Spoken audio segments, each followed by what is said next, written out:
श्री चरक संहिता विमान स्थान 5वां स्रोतो विमान अध्याय। इसके बाद स्रोतो विमान नामक अध्याय की व्याख्या की जाएगी। जैसा कि भगवान आत्रेय ने कहा था, स्रोतों का प्रकरण पुरुषों में जितने मूर्ति वाले भाव विशेष हैं, उतने ही उस पुरुष में स्रोतों के प्रकार भेद हैं।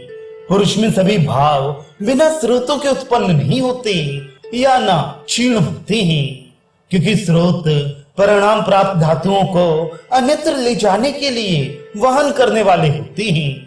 क्या स्रोतों का समुदाय ही पुरुष है? कई एक विद्वान सर्वत्र व्याप्त होने के कारण दोषों के प्रकोपक और शामक आहारों के सर्व शरीर में गमन करने के कारण स्रोतों के समुदाय को ही पुरुष मानते हैं, किंतु यह ऐसा नहीं है, क्योंकि जिससे ये स्रोत निर्मित हैं, जिसे ये वहन करते हैं, जिसका आवाहन करते हैं और जहां ये स्थित हैं, ये पुरुष उन स्रोतों से भिन्न है। कुछ आचार्य स्रोतों के बहुत अधिक होने से उन्हें असंख्य मानते हैं और दूसरे आचार्य संख्य अर्थात गिनने योग्य मानते हैं। स्रोतों के भेद उन स्रोतों के यथा स्थूल अर्थात प्रधान रूप से कुछ भेदों की मूल द्वारा और प्रकोपक लक्षणों द्वारा व्याख्या कर रहा हूं, जो ज्ञान संपन्न उत्तम वैद्यों के लिए नहीं कहे गए स्रोत विषय ज्ञान के लिए पर्याप्त होगी और अल्पज्ञ वैद्य के लिए निर्दिष्ट स्रोतों के ज्ञान के लिए भी पर्याप्त होगी। जैसे प्राण वह, उदक वह, अन्न वह, रस वह, रुधिर वह, मांस वह, मेदो वह, अस्थि वह, मज्जा वह, शुक्र वह, मूत्र वह, पुरुष वह, स्वेद वह, ये स्रोत हैं। संपूर्ण शरीर में चलने वाले वात, पित्त, कफ के लिए सभी स्रोत अयन भूत अर्थात चलने के मार्ग हैं। उसी प्रकार जिनका इंद्रियों से प्रत्यक्ष नहीं होता, ऐसे मन आदि का संपूर्ण चेतना से युक्त शरीर मार्ग और आश्रय है। इस प्रकार जब ये स्रोत अपने प्राकृतिक रूप में रहते हैं, तो कोई भी रोग शरीर में होने नहीं पाता। प्राणवाह स्रोतस की दुष्टि के लक्षण। इनमें प्राणवाह स्रोतों का मूल हृदय और महास्रोतस है। इनके दुष्ट होने पर ये विशेष विज्ञान अर्थात लक्षण होते हैं, जैसे अधिक निकलना, अधिक बंधा हुआ, कुपित, थोड़े थोड़े, बार बार शब्द और शूल के साथ श्वास लेते हुए मनुष्य को देखकर इस मनुष्य के प्राण वह स्रोत दुष्ट हो गए हैं, ऐसा समझें। उदक वह स्रोतस की दुष्टि के लक्षण। उदक वह स्रोतों का मूल तालु और क्लोम है।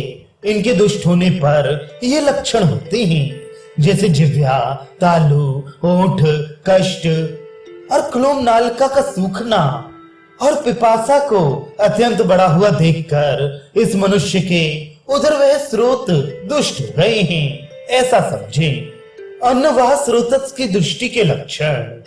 अन्नवाह स्रोतों का मूल अमाशय और वाम पार्श्व है। इनके दुष्ट होने पर ये विशेष लक्षण होते हैं, जैसे अन्न खाने की इच्छा ना होना, अरुचि, अन्न का ठीक ना पचना और वमन का होना देखकर अन्नवाह स्रोत दुष्ट हो गए हैं, ऐसा जानना चाहिए।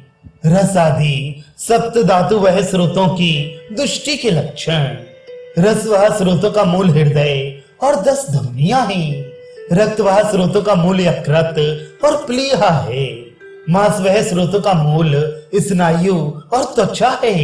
मेदो वह स्रोतों का मूल वृक्क और चर्बी है। अस्थि वह स्रोतों का मूल मेदा और जघन भाग है। मज्जा वह स्रोतों का मूल अस्थि और संधियां हैं। शुक्र वह स्रोतों का मूल दोनों अंड और मूत्रेंद्रिय है।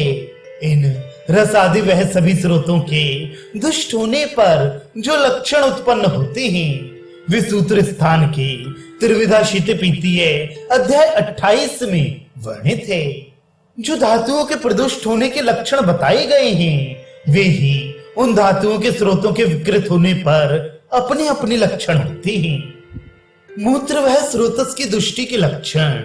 मूत्र वह स्रोतों का मूल वस्ती और वंक्षण है। इन स्रोतों के दुष्ट होने पर यह विशेष लक्षण होती हैं, मूत्र का अधिक निगुना, रुक रुक के आना, विकृत मूत्र आना, थोड़ा थोड़ा बार बार शूल के साथ गाढ़ा मूत्र निकलते देख मूत्रवाह स्रोत दूषित हो गए हैं, ऐसा जानना चाहिए। पुरुषवाह स्रोतों की दृष्टि के लक्षण। पुरुषवाह स्रोतों का मूल पक्वाशय और बड़ी आहत है। इनके दुष्ट होने पर ये विशेष लक्षण होते हैं, जैसे कठिनता से थोड़ा थोड़ा शब्द एवं शूल के साथ अत्यंत पतला गांठदार अत्याधिक मल त्याग करते हुए पुरुष को देखकर इसका मलवाह स्रोत दुष्ट हो गया है, ऐसा जानना चाहिए। स्वेदवाह स्रोतस की दृष्टि के लक्षण। स्वेदवाह स्रोतों का मूल मेधा और रोमकूप है। इनके दुष्ट होने के ये विशेष लक्षण होते हैं, जैसे स्वेद का ना आना या अधिक आना, शरीर में अधिक कठिनता, अधिक चिकनापन, त्वचा में दाह और रोमांच। ये देखकर इसके स्वेदवाह स्रोत दुष्ट हो गए हैं, ऐसा जानना चाहिए। स्रोतों के पर्याय। स्रोत सिरा, धमनी, रसायनी, नाड़ी, पंथा, मार्ग, शरीर के छिद्र, शरीर के मूल में बंद और अंतिम भाग खुला या उभय भाग खुले हुए स्थान, आशय, निकेत, ये शरीर के धातुओं के अवकाशों, शून्य स्थान के दिखाई पड़ने वालों अथवा नहीं दिखाई पड़ने वालों का नाम है। उन स्रोत सिरा आदि के कुपित होने से अपने स्थान में रहने वाली या मार्ग में चलने वाली शरीर की धातुएं कुपित हो जाती हैं, और स्रोत और धातुओं के प्रकोप से दूसरे स्रोत और धातु प्रकोपित हो जाते हैं। अर्थात एक धातु कुपित होकर अपने स्रोत को दूषित करती हुई अन्य धातु और स्रोत को भी दूषित कर देती है। स्रोत दूषित होकर दूसरे स्रोतों को और धातु दूषित होकर दूसरी धातुओं को दूषित करते हैं। इन सभी स्रोत और धातुओं को दूषित करने वाले दुष्ट वात, पित्त, कफ ही होते हैं, क्योंकि दूषित करना इन्हीं का स्वभाव है। प्राणवाह स्रोतस की दृष्टि के हेतु। धातुओं के क्षय से, मलमूत्र आदि के वेगों को रोकने से, रुक्ष वस्तु के सेवन से, भूख लगने पर व्यायाम करने से और भी अन्य कठिन कार्य जो अपनी शक्ति से बाहर के हों, उन्हें करने से प्राणवाही स्रोत दुष्ट हो जाते हैं। रसावह स्रोतस की दृष्टि के हेतु। उष्ण आहार विहार से, आम दोष से, भय से, मदिरा आदि के पीने से, अधिक सूखे अन्न के सेवन से और प्यास के अधिक रोकने से जलवाही स्रोत दुष्ट होते हैं। अन्नवाही स्रोतस की दृष्टि के हेतु। अकाल में अधिक भोजन करने से, अहित भोजन करने से, जठराग्नि के विकृत होने से अन्नवाह स्रोत दुष्ट होते हैं। रसवाह स्रोतस की दृष्टि के हेतु। अत्यंत भारी, अधिक शीत, अति स्निग्ध, अधिक मात्रा में भोजन करने से और अधिक विचार करने योग्य विषयों का अधिक विचार करने से रसवाही स्रोत दुष्ट होते हैं। रक्तवाह स्रोतस की दृष्टि के हेतु। दाह पैदा करने वाले स्निग्ध, उष्ण और द्रव भोजन से तथा अधिक धूप एवं वायु के सेवन करने से रक्तवाही स्रोत दूषित होते हैं। मांसवाह स्रोतस की दृष्टि के हेतु। अभिसंधि, स्थूल, गुरु, भोज्य पदार्थों के सेवन से और भोजन करने के बाद तत्काल दिन में शयन करने से मांसवाह स्रोत दुष्ट होते हैं। मेदोवाह स्रोतस की दृष्टि के हेतु। व्यायाम न करने से, दिन में सोने से, चर्बी वाले मांस को अधिक खाने से और अधिक मदिरा पीने से मेदोवाह स्रोत दुष्ट होते हैं। अस्थिवाह स्रोतस की दृष्टि के हेतु। व्यायाम से, अधिक क्षोभ होने से, हड्डियों में अधिक टक्कर या आघात से और वातल आहार विहार करने से अस्थिवाह स्रोत दुष्ट होते हैं। मज्जवाह स्रोतस की दृष्टि के हेतु। कुचल जाने से, कफ के भर जाने से, चोट लग जाने से, दब जाने से और विरुद्ध आहार विहार के सेवन करने से मज्जवाही स्रोत दूषित होते हैं। शुक्रवाही स्रोतस की दृष्टि के हेतु। शुक्र का वेग रोकने से, अकाल में और अयोनि में मैथुन से, अधिक मैथुन से और शुक्रवाही स्रोत पर शस्त्र क्षार या अग्नि के लग जाने से शुक्रवाही स्रोत दुष्ट होते हैं।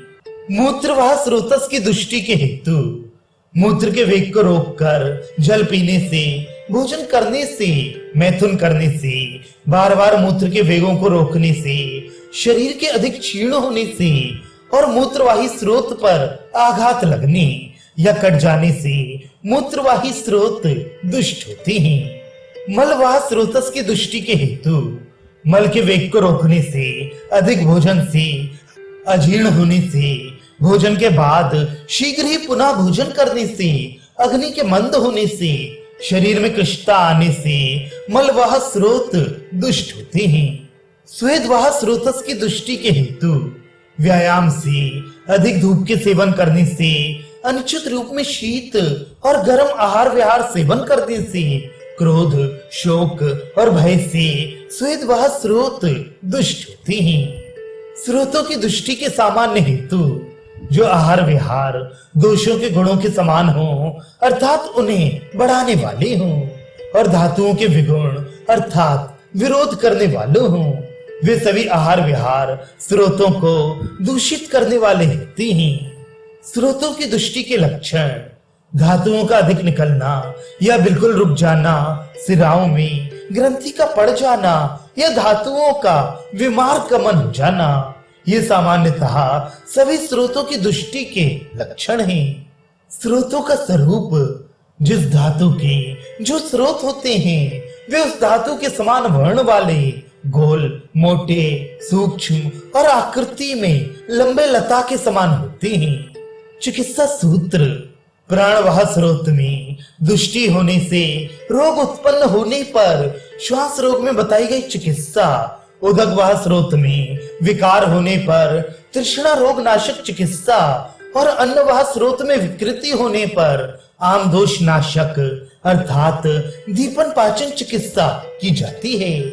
रस आदि स्रोतों की चिकित्सा विविधा शीतपीतीय नामक 28वें अध्याय में जो औषध है वे रस आदि स्रोतों की विकृति में अपने अपने लक्षणों के अनुसार करनी चाहिए। दूषित मूत्रवाह स्रोतस की चिकित्सा वहां की जाती है जो चिकित्सा मूत्र कृच्छ में विहित है। मलवाह स्रोत के दूषित होने पर अतिसार की चिकित्सा और स्वेदवाह स्रोत के दूषित होने पर ज्वर की चिकित्सा की जाती है।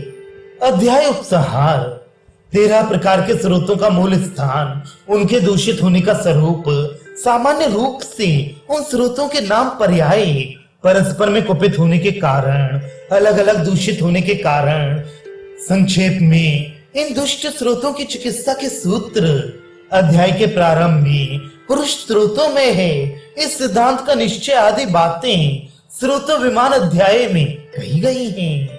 जिसको सभी प्रकार से संपूर्ण शरीर का ज्ञान होता है वह व्यक्ति सभी प्रकार के शारीरिक रोगों की चिकित्सा में मोह प्राप्त नहीं करता।